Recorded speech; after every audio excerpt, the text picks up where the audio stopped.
حضرت عمر جن کو تخت حکومت پہ بیٹھتے تھے اور ان کا تخت کو سونے زبرجد کا نہیں تھا، مسجد نبوی کی چٹائی تھی، اور سارا دن وہاں بیٹھ کے لوگوں کی باتیں سنتے، اور جب رات کے اندھیرے گہرے ہوتے عمر بھیس بدل کے مدینے کی گلیوں کا گشت کرتے۔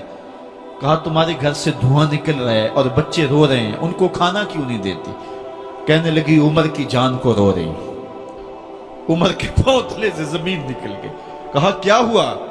کہا 3 دن سے ہمارے ہاں کھانے کے لیے کچھ نہیں ہے، روزانہ بچے روتے ہیں اور میں ہنڈیا کے اندر پتھر ڈال کر کے نیچے سے آگ ڈالتی رہتی ہوں کہ بچے انتظار کر کر کے سو جائیں گے، کم بخت سو بھی نہیں رہے، اور وہ پتھر پکیں گے بھی کیا، اور میں عمر کی جان کو رو رہی ہوں۔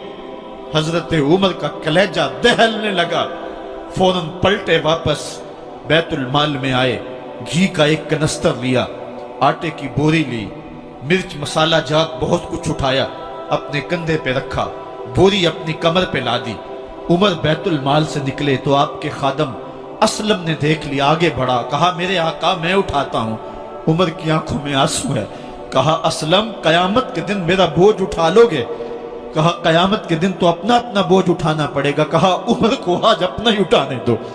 حضرت عمر وہ گھی کا کنستر اور وہ آٹے کی بوری سر پہ اٹھائے ہیں اور اس خاتون کے گھر جاتے ہیں اور دستک دیتے ہیں۔ وہ جب دیکھتے ہیں اس کی جان میں جان آ جاتی ہے۔ کہا جلدی جلدی آٹا گوندو، اور عمر سبزی کاٹنے لگ جاتے ہیں۔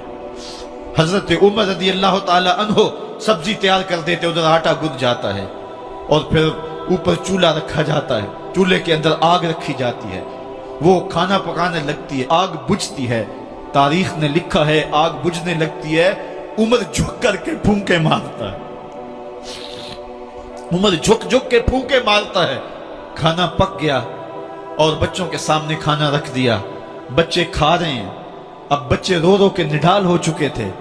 حضرت عمر اپنے ہاتھوں کو اور اپنے گھٹنوں کو اور اپنے پاؤں کو زمین پہ لگا کے، جس طرح بکری کا بچہ چلتا ہے، ویڑے کے اندر کبھی ادھر چلتے ہیں کبھی ادھر چلتے ہیں، تاکہ بچے مجھے دیکھ کے خوش ہوں اور دل میں کہتے عمر جتنا رلایا ہے اب اتنا ہنسانا بھی پڑے گا۔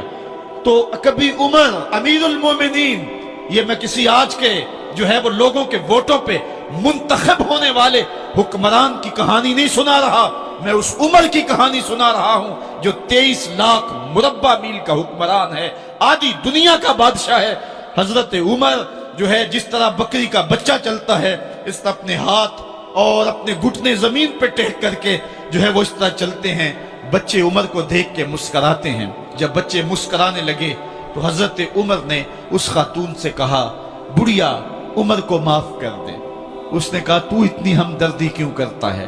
کہا عمر بیچارہ بڑا پھنسا ہوا ہے، فکر ہے اس کو یرموک و فسطاط و حلوان کی، جب فتح ہے مصر تو تیاری ہے ایران کی، آتے جاتے وفد سے ملاقات بھی کرتا ہوگا اور شب کو معلوم حالات بھی کرتا ہوگا، کانٹوں میں الجھی ہوئی بیچارے کی جان ہے، نیند اس کو بھی آتی ہے، آخر وہ انسان ہے، میری بہن عمر کو معاف کر دے۔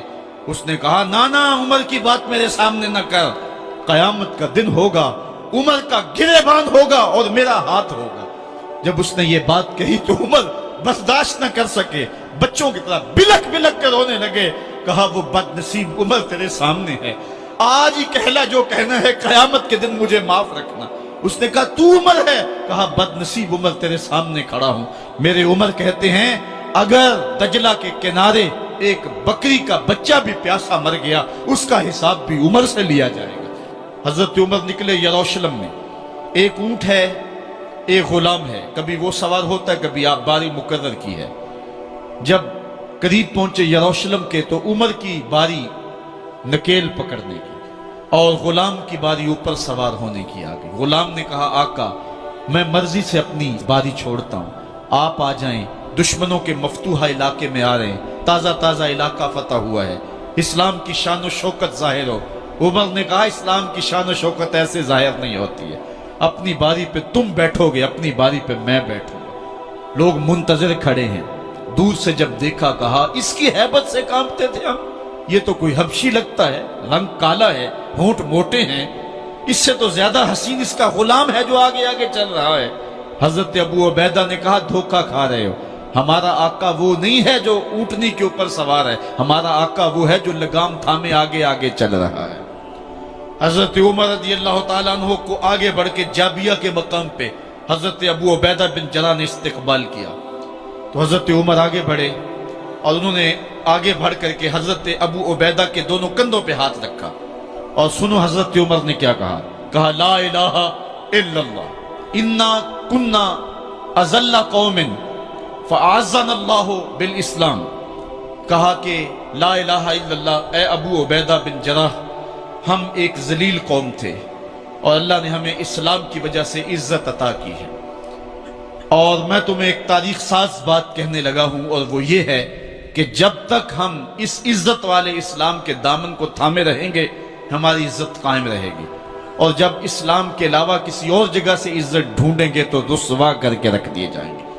یہ ہے وہ خلاصہ جو حضرت عمر نے امتوں کے عروج و زوال کا بیان کیا ہے۔ اس امت کو جو خیرات ملی ہے تخت و تاج کی، وہ پینٹاگون سے نہیں ملی، وہ واشنگٹن سے نہیں ملی، وہ وائٹ ہاؤس سے نہیں ملی، وہ محمد عربی کے جوڑوں کا صدقہ ملی ہے۔ اس لیے جب ہم نے اسلام سے انحراف کیا، پاکستان حاصل کیا گیا تھا۔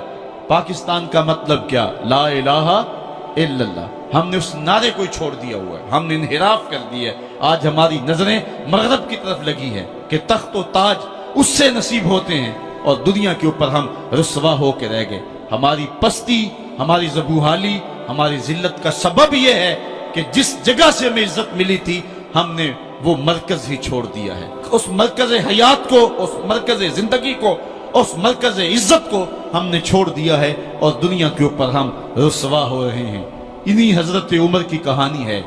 وادی تہامہ سے گزر رہے تھے کہ بچوں کی طرح بلک بلک کے رونے لگے۔ کہا عمر جوان آدمی ہو اور بچوں کی طرح بلک کے رو رہے ہو؟ کہا تم نہیں جانتے، مجھے بچپن کی کہانی یاد آ گئی۔ کہا کیا کہانی ہے؟ کہا یہی عرض تہامہ تھی، میرے باپ خطاب نے مجھے 5 اونٹ دیے تھے، کہا انہیں لائن میں کھڑا کرو سیدھا۔ میں آگے والا سیدھا کرتا تھا، پیچھے والا ٹیڑھا ہو جاتا، پیچھے والا سیدھا کرتا، آگے والا ٹیڑھا ہو جاتا۔ میرے باپ خطاب نے مجھے بڑا مارا۔ کہا ایک عرب کے بیٹے ہو کہ تم سے 5 اونٹ لائن میں کھڑے نہیں ہوتے؟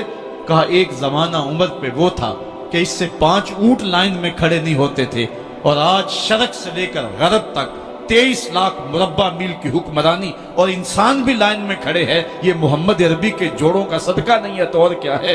عمر سے تو 5 اونٹ لائن میں کھڑے نہیں ہوتے تھے۔ تو یہ عزتیں، یہ تخت و تاج، یہ حکومتیں